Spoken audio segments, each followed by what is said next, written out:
Hi friends, welcome to AVS all in one channel. ఈరోజు ఈ వీడియోలో ఇస్కాన్ టెంపుల్ ప్రసాదం ఎలా తయారు చేయాలో చూద్దాము. అలానే మీరు ఎప్పుడైనా ఇస్కాన్కి వెళ్ళినప్పుడు ఈ ప్రసాదం తిన్నారేమో కామెంట్ చేయండి.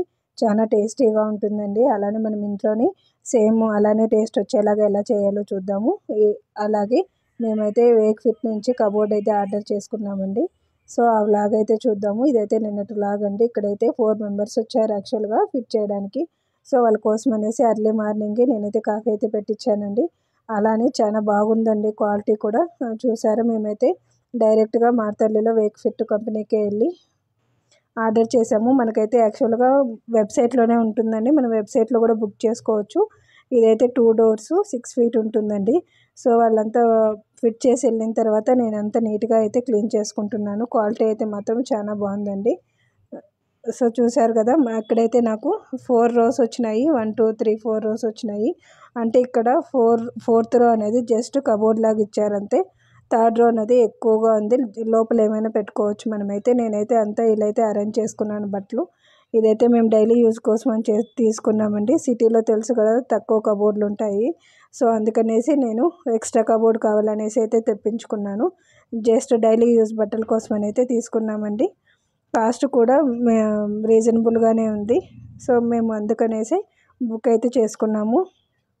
ఇక్కడ మనకు రాడ్ కూడా అంతే కంపెనీదే ఇచ్చారండి. ఇప్పుడైతే మనము ఇస్కాన్ టెంపుల్ ప్రసాదం ఎలా చేయాలో అలానే ఏమేమి కావాలనేది చూద్దాము. హోల్ అయితే వెజిటేబుల్స్ అయితే తీసుకున్నాను.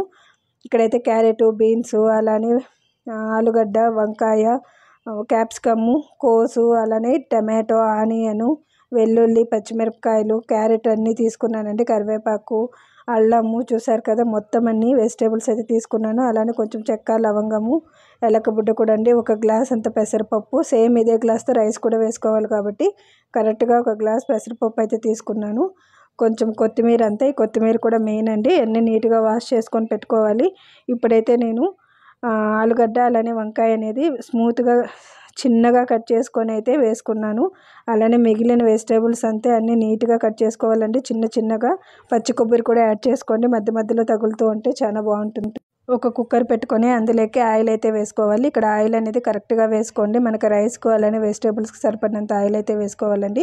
ముందుగానే పోపు దినుసులు అలానే చెక్క, లవంగం, ఏలకబుడ్డ కూడా వేసుకొనేసి మనం ఆల్రెడీ కట్ చేసి పెట్టుకున్న వెజిటేబుల్స్ని అయితే 1 బై 1 వేసుకొని మనమైతే ఫ్రై చేసుకోవాలండి. ఇక్కడైతే నేను కరివేపాకు అలానే కోసు అంతా వేసి ఫ్రై అయితే చేస్తున్నాను. కొంచెం పచ్చిమిరపకాయలు, అలానే కట్ చేసి పెట్టుకున్న క్యాప్సికమ్ కూడా అంతే అండి. ఎక్కువ వెజిటేబుల్స్ ఉన్న రోజు ఇలా మీరైతే ప్లాన్ చేసుకున్నారనుకోండి, మనం హెల్తీగా ఫుడ్ అయితే రెడీ చేసుకున్న వాళ్ళం అవుతాము.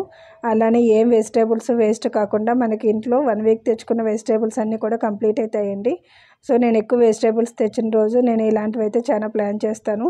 అలానే ఫ్రైడ్ రైస్లు అనేటివి, ఇలా బెసిబెల్లబాత్ లాంటివి కూడా నేను ఎక్కువ ట్రై చేస్తానండి. ఎందుకంటే ఎక్కువ వెజిటేబుల్స్ వేస్తాము, పిల్లలకు కూడా మంచి ఆరోగ్యం కాబట్టి. సో ఇప్పుడైతే నేను క్యారెట్ కూడా యాడ్ చేశానండి. ఇక్కడ అన్ని వెజిటేబుల్స్ ఉంటాయి కాబట్టి ఏది కూడా మనకైతే మిస్ అవ్వదు. సో అన్నీ వేసుకున్న తర్వాత నీట్గా ఆయిల్లోనే ఫ్రై చేయాలండి. ఫ్రై చేసిన తర్వాత ఇవన్నీ కూడా ఆయిల్లో బాగా ఫ్రై చేసినామంటే టేస్ట్ అనేది బాగుంటుంది. అలానే టమాటా కూడా యాడ్ చేసుకోవాలండి. ఇక్కడ మీకు టమాటా అనేది ఎంత కావాలంత యాడ్ చేసుకోవచ్చు. అలానే ఎక్కువ చేయకూడదు, జస్ట్ 1 or 2 అంతే. సో ఇప్పుడైతే నేను ఒక టమాటా కట్ చేసి వేసుకున్న తర్వాత ఇది కూడా అంతే వెజిటేబుల్స్తో కలిపి అంతా నీట్గా అయితే ఫ్రై చేస్తున్నాను. సో ఫ్రై అయిన తర్వాత మళ్ళీ మిగిలిన వెజిటేబుల్స్ కూడా యాడ్ చేసుకోవాలండి. ఎందుకు ఇంతసేపు ఫ్రై చేయాలంటే ఇది ఎంత బాగా ఫ్రై చేసామంటే మనకు అన్నం అనేది అంత టేస్ట్ వస్తుంది. సో ఇప్పుడైతే నేను ముందుగా కట్ చేసి పెట్టుకున్న కొరియాండర్ వేస్తున్నానండి. సో కొత్తిమీర వేసుకున్న తర్వాత మళ్ళీ అనేది మనం ఫ్రై చేయాలి. సో ఇక్కడంతా ఎక్కువ ఫ్రై చేస్తున్నామని వీడియోని అయితే స్కిప్ చేయకండి, అంతా చూడండి. ఎందుకంటే ఎంత ఫ్రై చేస్తేనే మనకైతే టేస్ట్ అనేది అంత బాగుంటుంది. సో ఇప్పుడైతే మనము 1 గ్లాస్ పెసరపప్పు అయితే తీసుకున్నాం కదా, సేమ్ అదే గ్లాస్ వేసి మనమైతే ఇక్కడ పెసరపప్పు కూడా వెజిటేబుల్స్లో ఫ్రై చేయాలండి. ఇలా ఫ్రై చేసినామనుకోండి మనకైతే పెసరపప్పు టేస్ట్ అనేది చాలా బాగుంటుంది. మనం ఫ్రై చేస్తున్నప్పుడు కూడా అరోమా అనేది మంచి స్మెల్ అనేది కూడా ఉంటుందండి. సో ఇక్కడైతే నేను పెసరపప్పును కూడా బాగా ఫ్రై చేస్తున్నాను. ఫ్రై చేసిన తర్వాత ఇందులోకి ఏం పొడులు కావాలో చూద్దాము. సో ధనియా పిండి అయితే వేస్తున్నానండి. అలానే కొంచెం అంతా జీరా పౌడరు, మెయిన్ ఇవి 2 ఇంగ్రీడియంట్స్ అండి. ధనియా పౌడరు అలానే జీరా పౌడరు. కారం పొడి కావాలన్న వాళ్ళు యాడ్ చేసుకోవచ్చు, కొంతమంత మిరియాల పొడి, సేమ్ ఏ గ్లాస్తో అయితే మనం పెసరపప్పు తీసుకున్నామో అదే గ్లాస్తో రైస్ తీసుకోవాలండి. రైస్ తీసుకున్న తర్వాత ముందుగా ఫ్రై చేసుకున్న వెజిటేబుల్స్లోకి మనమైతే ఆల్రెడీ మసాలా వేసాం కాబట్టి ఆ మసాలా కూడా వెజిటేబుల్స్కి బాగా పట్టేలాగా కలుపుకోవాలి. సో అలానే కలుపుకున్న తర్వాత ఇక్కడైతే రైస్ కూడా వేసుకోవాలి. ఇలా రైస్ వేయడం వల్ల మనకైతే రైస్ కూడా అంతే మసాలాలు అలానే వెజిటేబుల్స్కి బాగా అంటుకొని మనకైతే ఫ్లేవర్ అనేది బాగుంటుంది. సో సాల్ట్ కూడా యాడ్ చేశానండి నేను. సాల్ట్ యాడ్ చేసి మనం ఆల్రెడీ కడిగి పెట్టుకున్న రైస్లో ఉన్న వాటర్ కూడా అంతా ఇప్పుడు ఇక్కడ నేను పెసరపప్పు అలానే ఒక గ్లాస్ రైస్ వేసాను కదా, అంటే ఆల్రెడీ టూ గ్లాసెస్ అవుతాయి టోటల్గా. 2 గ్లాసెస్కి నేనైతే ఒక 6 గ్లాసెస్ వాటర్ అయితే పోసానండి. ఎందుకంటే ఇదైతే చాలా స్మూత్గా మెత్తగా ఉండాలి రైసు, పొడి పొడిగా ఉండకూడదు, కొంచెం ముద్దలాగా ఉంటేనే తినేకి బాగుంటుంది. అందుకనేసి నేనైతే వాటర్ అయితే వేసాను. ఇక్కడైతే నేను 4 విజిల్స్ అయితే పెట్టానండి. పెట్టిన తర్వాత రైస్ అనేది ఎలా ఉందో చూద్దాము. చూసారా, కరెక్ట్గా అయితే సరిపోయింది.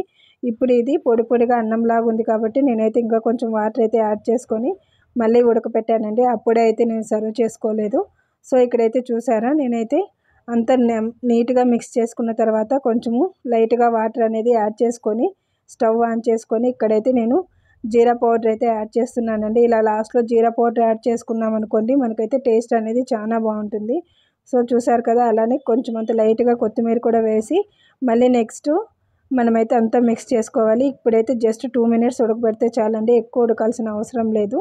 సో ఇప్పుడైతే నాకు అంతా ఉడికిన తర్వాత లాస్ట్లో కొంచెం అంత నిమ్మకాయ పిండుకున్నాం అనుకోండి టేస్ట్ అయితే ఎక్సలెంట్గా ఉంటుంది.